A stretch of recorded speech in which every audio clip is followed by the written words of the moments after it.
Percuma manusia punya barang banyak, percuma manusia menjadi cantik, tampan, pintar, tapi hatinya tidak pernah.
Selamat malam Bapak Ibu dan saudara-saudariku semua yang terkasih dalam Tuhan.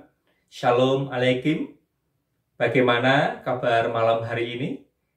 Kiranya seluruh jemaat GKJWD dan siapapun yang bergabung pada malam hari ini senantiasa diberikan kesehatan, kekuatan, dan kebahagiaan oleh Tuhan.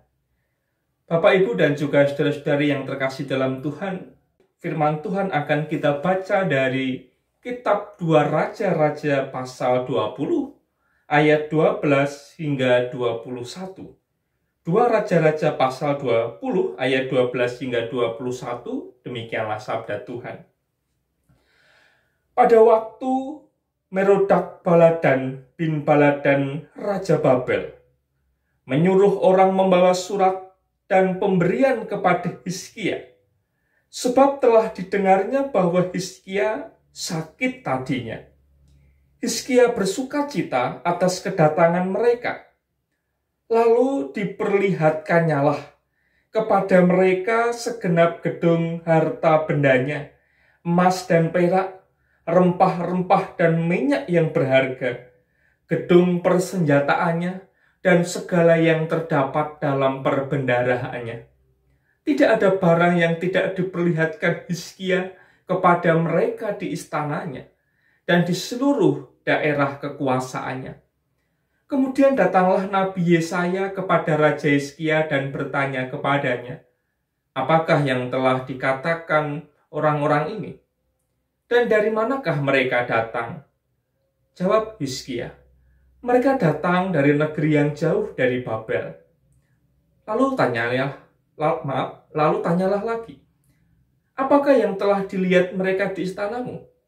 Jawab Hizkia, semua yang ada di istanaku telah mereka lihat.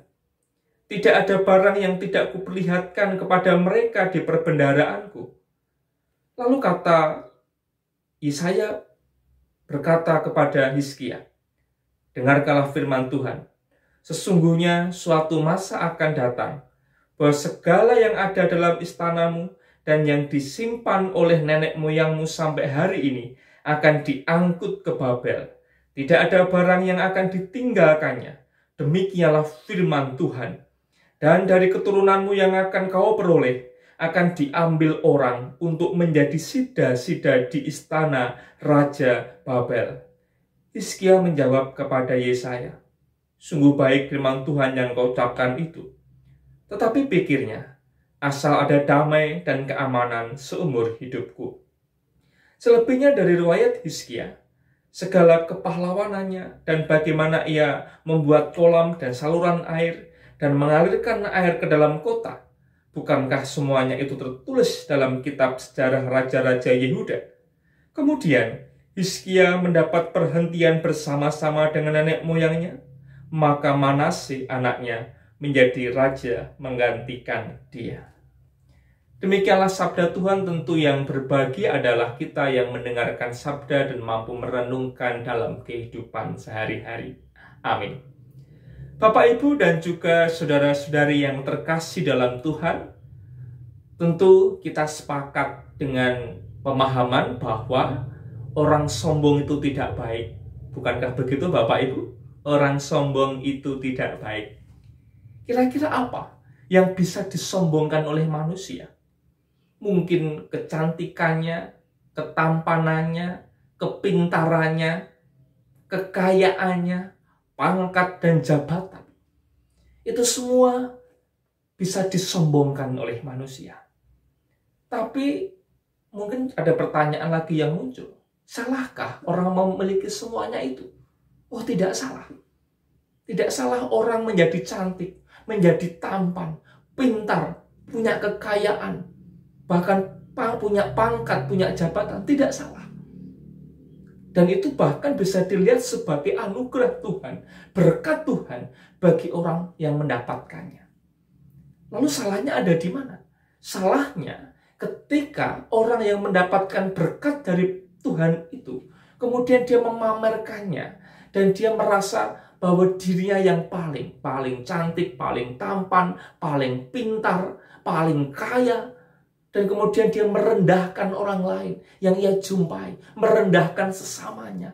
Itulah titik kesalahannya.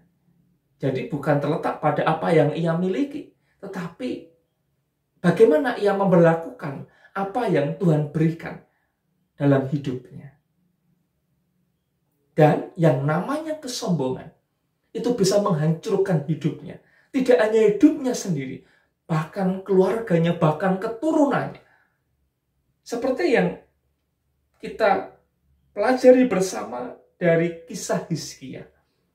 Jadi diceritakan dalam perikop yang kita baca, ada utusan Raja Babel yang menjenguk Hizkia yang didengar Raja Babel baru saja sakit. Dan kemudian utusan Raja Babel membawa barang-barang pemberian untuk Hizkia. Dan Hizkia menjadi sangat senang hatinya. Tapi selebihnya kemudian Hizkia menunjukkan semua yang ia miliki, barang-barangnya ia miliki. Kalau kita melihat di dalam ayat 13, di situ diungkapkan bagaimana Hizkia menunjukkan seluruh barang-barangnya. Lalu diperlihatkannya lah kepada mereka segenap gedung, harta benda, emas dan perak, rempah-rempah dan minyak yang berharga, gedung persenjataannya, dan segala yang terdapat dalam perbendaharaannya. Semua diperlihatkan Hizkia kepada utusan Raja Babel. Hingga akhirnya Yesaya datang dan bertanya kepada Hizkia, siapa mereka dan apa yang Hizkia lakukan. Dari sinilah kemudian Yesaya mengatakan kepada Hizkia bahwa ada saatnya barang-barang yang ada di dalam istana ini, di istanamu, itu akan diangkut semua ke kerajaan Babel. Ya, disinilah kita bisa melihat bagaimana kesombongan itu bisa menghancurkan hidupnya orang yang sombong itu dan juga bahkan keturunannya. Tidak hanya diungkapkan oleh Yesaya di sini barang-barang yang diangkut, tapi keturunan Hizkia juga akan menjadi sida-sida pelayan di istana Babel. Apa yang kemudian Hizkia lakukan? Atau respon Hizkia bagaimana? Hizkia malah mengatakan demikian. Sungguh baik firman Tuhan yang kau ucapkan itu, tapi pikirnya asal ada damai dan keamanan seumur hidupku. Dari sini kita bisa melihat ungkapan asal ada damai dan keamanan seumur hidupku. Mungkin kalau bisa dikatakan, biarlah barang itu hilang dari istana ini, tidak apa-apa. Yang penting, hidup saya ada damai, hidup saya aman. Kalau kita melihat membaca ayat ini, satu kalimat ini, paling tidak ada dua tafsiran. Dari sisi negatifnya, ini Hizkia tidak peduli dengan keturunannya. Ya, dia tidak peduli bahwa barangnya akan habis dan keturunannya akan menjadi budak pelayan di Babel, gitu kan. Tapi yang penting dirinya aman. Tapi juga bisa dilihat dari sisi positif. Apa positifnya? Di sini Hizkia melihat dia sadar akan kesombongannya. Tapi ternyata Tuhan tidak menghukum dia. Hanya sekedar barangnya hilang saja, gitu kan. Dipindah ke Babel. Dan keturunan juga diangkut ke sana. Ya, jadi ada dua sisi ini. Baik sisi yang negatif maupun sisi positif. Penafsiran dari kalimat ini. Tapi sesungguhnya kalau kita bisa melihat bahwa memang kesombongan itu bisa menghancurkan orang. Ya. Kesombongan bisa menjatuhkan orang. Itu yang harus kita catat berdasarkan ayat ini. Entah cepat atau lambat, itu akan menghancurkan seseorang. Maka bagaimana kehidupan kita harus berusaha untuk tidak menjadi sombong dalam kehidupan kita. Ya. Jadi sebenarnya memang betul ya apa yang dikatakan di sini. Asal ada damai, keamanan, selesai itu. Dan memang itulah yang dicari manusia. Apa yang dicari manusia? Damai? Ya, damai.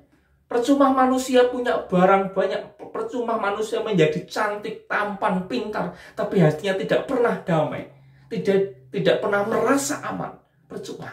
Sehingga betul sebenarnya apa kata Hizkia ini. Asal ada damai, asal saya aman, selesai. Walaupun saya tidak punya apa-apa, mungkin gitu ya. Jadi memang percuma kita memiliki segala sesuatunya kalau kita tidak ada damai. Yang kita cari adalah damai. Yang kita cari adalah keamanan dalam kehidupan kita. Keselamatan yang daripada Tuhan. Mampukah kita untuk senantiasa bisa mencapai, memperoleh damai? Caranya bagaimana? Ya mari kita jalani kehidupan kita. Janganlah kita menjadi sombong dengan berkat yang Tuhan berikan. Syukurilah. Ketika kita diberikan berkat yang berlimpah oleh Tuhan dalam wujud apapun, syukurilah itu. Tapi jangan pernah untuk disombongkan. Ya, syukurilah, tapi jangan pernah untuk disombongkan. Malah, syukur bisa menjadi berkat bagi sesama di sekeliling kita. Itu sungguh akan semakin Tuhan buat lebih berlimpah-limpah lagi berkat yang akan Tuhan berikan. Oleh karena itu, mari jemaat yang terkasih dalam Tuhan, kita mencoba untuk mensyukuri apapun yang sudah Tuhan berikan dalam diri kita. Dan mari kita gunakan untuk kebaikan sesama dan juga kebaikan diri kita sendiri. Dan bukan kesombongan kita sendiri. Sehingga hidup kita akan semakin diberkati Tuhan. Dan bahkan hidup kita dapat menjadi berkat bagi orang lain. Tuhan memberkati kita semua. Amin. Mari bersama kita akan bersatu hati di dalam doa kepada Tuhan. Kami bersyukur kepadamu ya Tuhan, ketika pada malam hari ini kami bisa mendengar sabda Tuhan.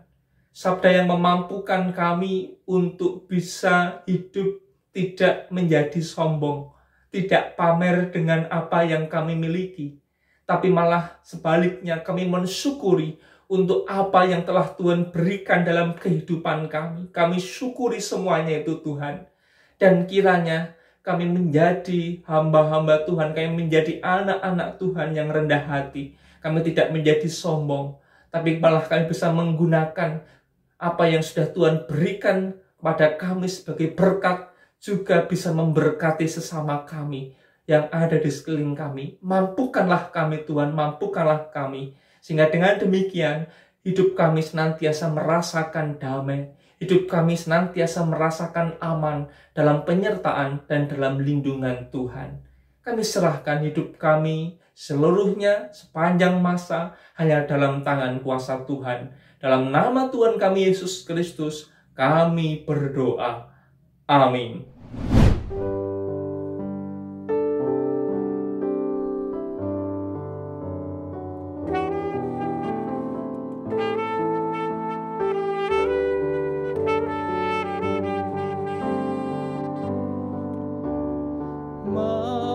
Mampirlah dengar doaku, Yesus penebus.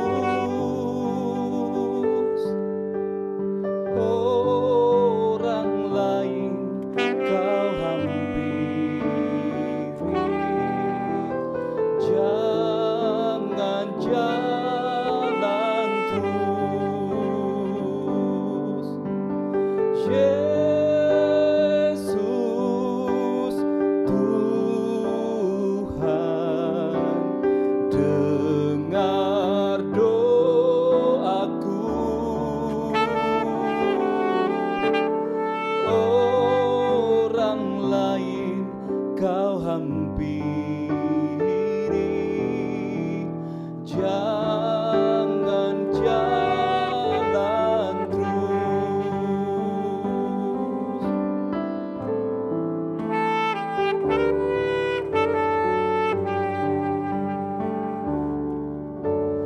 Di hadapan tata rahmat,